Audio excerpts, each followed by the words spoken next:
How's it going, ladies and gentlemen? Welcome back to the channel and welcome to Would You Rather episode 7. Now, if you're not familiar with this series, I have a playlist of obviously 6 other episodes of a segment called Would You Rather. And what we do in Would You Rather is we take 2 of our used vehicles here at Schumacher Chevrolet of Livingston and we put them up against each other. We do a little quick comparison and then we ask you in the comments to tell us which one you would rather and why. So today, I think we got a pretty good episode lined up. 2 really nice used cars that we recently traded in. The first vehicle here is a 2019 Acura RDX A-spec. This particular one has 27,193 miles on it, and we're selling it for $39,977. And we're going to put this up against a 2021 Toyota Venza XLE hybrid. Now, this only has 9,157 miles on it. We're selling it for $42,777. So basically here with the Toyota, you're getting a 2021 model with only 9,000 miles on it, and you're paying $2,800 more than you would for this Acura, which again is a 2019. So it's 2 years older. It also has about 20,000 more miles on it. Now its average mileage driven is about the same, you know, figuring each one with their age and the mileage they have on them. Now I know what you're thinking. Acura versus Toyota, right? Realistically, if we were going to compare this, we would have Acura versus Lexus or Toyota versus Honda. I don't have that luxury because we have very few used vehicles here. Now, the reason why I chose these 2 is they are very similarly priced. You know, obviously we're only about $2,800 apart. They're pretty much the same size. They're both 5-passenger, you know, crossover vehicles. You know, they're going to have similar cargo space. They're both all-wheel drive. You know, they have their pros and cons depending on which one or which style or which powertrain you would like. And that's kind of what we're going to go through here in the next couple minutes. Let's start with the Acura's powertrain. This is a 2-liter turbo 4-cylinder engine linked up with a 10-speed automatic transmission. It does have 272 horsepower and it gets an average city mileage of 21, highway of 26 miles per gallon. This vehicle is also quicker out of the 2 of them, and it can achieve 0 to 60 in 6.4 seconds. Now, the Toyota here is actually powered by a 2.5-liter 4-cylinder gasoline engine. It also has 3 electric motors, all working together with a CVT, a continuously variable transmission. Now, it pumps out 219 horsepower, but where it really shines is this vehicle gets 40 miles per gallon in the city, 37 miles per gallon on the highway. So if you're considering between the 2, here you have a very economical vehicle. Here you have more of a performance-oriented vehicle. I should also let you know that the 0 to 60 time of this Toyota is 7.6 seconds. So it's definitely not quite the fun driving experience that you'd probably get out of that Acura. I would also like to mention that the Acura did not have a prop rod. It had a nice gas strut holding the hood up. As we look at the front ends here, I would say they're both pretty similar looking. I would give the sportier look to the Acura. I think that big wide open grille there definitely gives it a sportier feel. Although the Toyota also has that similar look. I mean, they both have the LED, like the real sleek looking LED lights. Neither of them have fog lights. Actually, you know what? It looks like the Acura does have fog lights all the way at the bottom there, and the Toyota has little plugs, or maybe a different model would have them. But again, you know, similar, very similar front ends. Looking at the back ends here, they both have dual exhaust. I think the Toyota actually has a little bit of a sharper look, in my opinion, than the Acura. This really raked rear window is pretty nice. They both have a similar type spoiler on the top. I also like the way the Toyota's lights kind of wrap around and go around the whole rear portion of the vehicle as compared to the Acura. But again, like we mentioned already, I think 2 or 3 times, these are very similarly styled vehicles.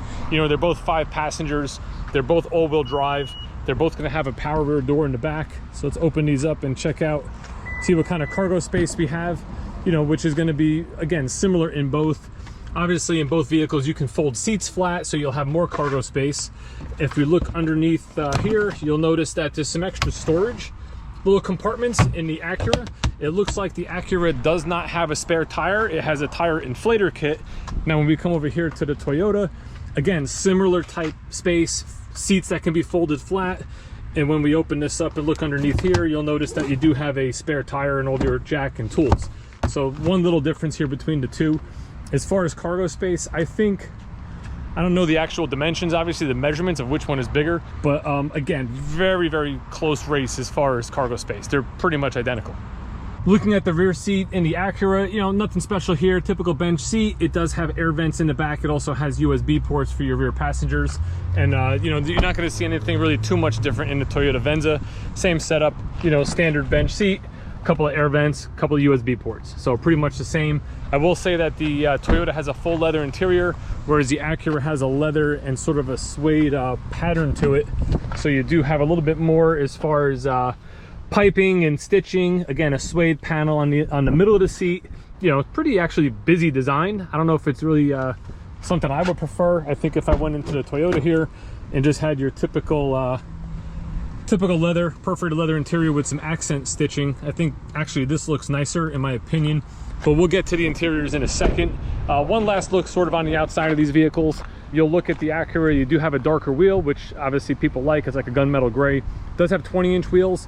When you look at the Toyota, it's got like a dark, sort of like a dark polished wheel, and they are 19-inch, not 20-inch. So you know, you get one size bigger wheel on the Acura.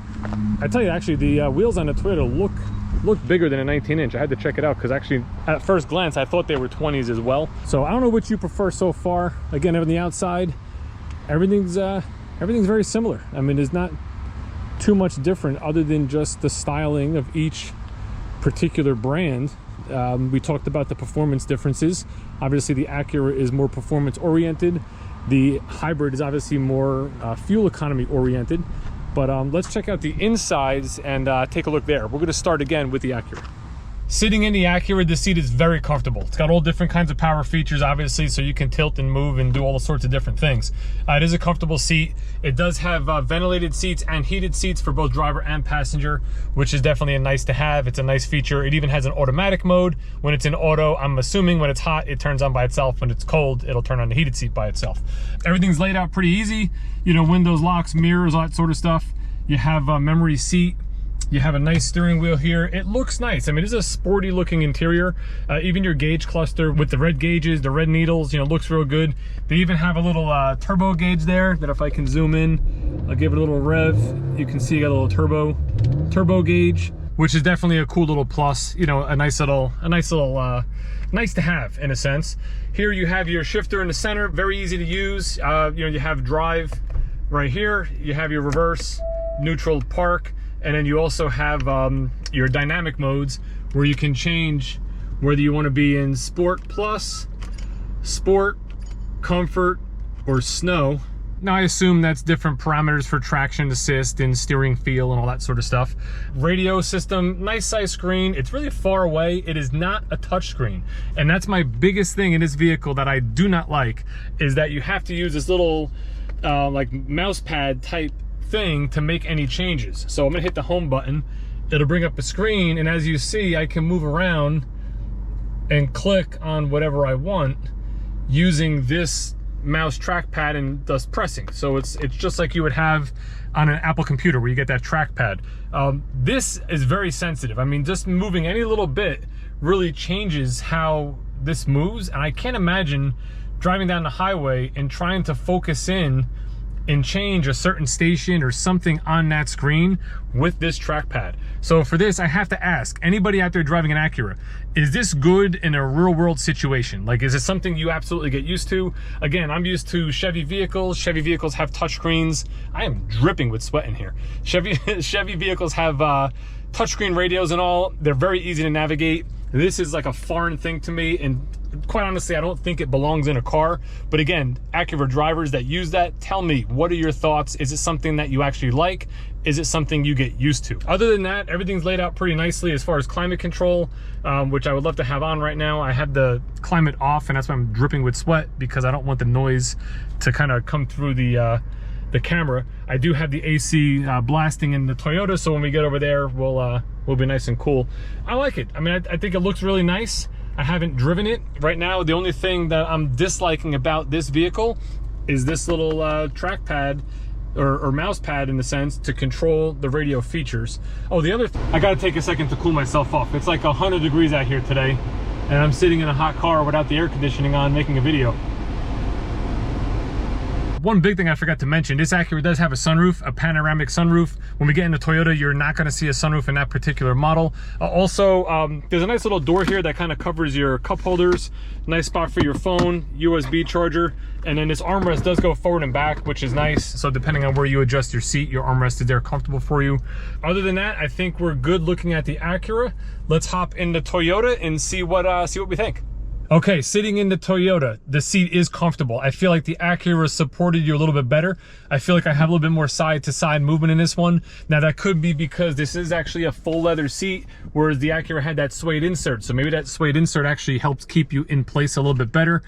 These seats in this vehicle, they do have heat. They do have ventilation for both front passenger and driver seats. Cockpit's laid out real nice. You know, just to kind of start from the left and move our way over, windows, locks, mirrors, memory, you know, very similar to the Acura. Steering wheel, nice feel. Controls on here as far as your driver information and all that sort of stuff. Again, very similar to the Acura. You know, you pretty much get in cars, everything has the same stuff these days. It's just the touches and the, you know, the styling that each brand puts for their particular cars. I gotta say, I like the interior of this. I like the brown and gray combination. It's a lot of nice soft touch materials, a lot of stitching, brushed aluminum trim. You know, it looks real nice. Nice big screen. And again, we talked about it in the Acura, what's easiest to use in a car? Touchscreen. And here we have a touchscreen radio. So if you want audio, you hit audio. You can actually slide your climate control settings from left to right, depending on where you want them. And you even have a couple of keys at the bottom here. So if you want to go to nav, you can just hit map and you go right to nav. You want to go to audio, you press audio, you go right to audio. Menu is going to bring you to your different apps. So it's very easy to use, you know, in my opinion, touchscreen or even voice controls, which I'm not sure if either of these vehicles have, they might, but you know, taking voice controls out of the equation, touchscreen is way easier than using some sort of a mouse or a tracking pad like we see in that Acura. So I like this setup a lot better. Shifter, typical, you know, normal style shifter. They do have less space. So like in here you have your storage. It's a little hard to get to because it's a little further back from where I'm sitting. But you have your normal storage there. You do have a couple of cup holders, and you do have a spot to put your phone all the way up in the front here, which is semi-awkward to get to. Like you have to work around the shift, you have to work around the push to start button. Maybe if you were in drive, now that opening is a little bit bigger where you can kind of get this in and out faster. There is a wireless charging pad down there, along with a couple of USB ports and things like that.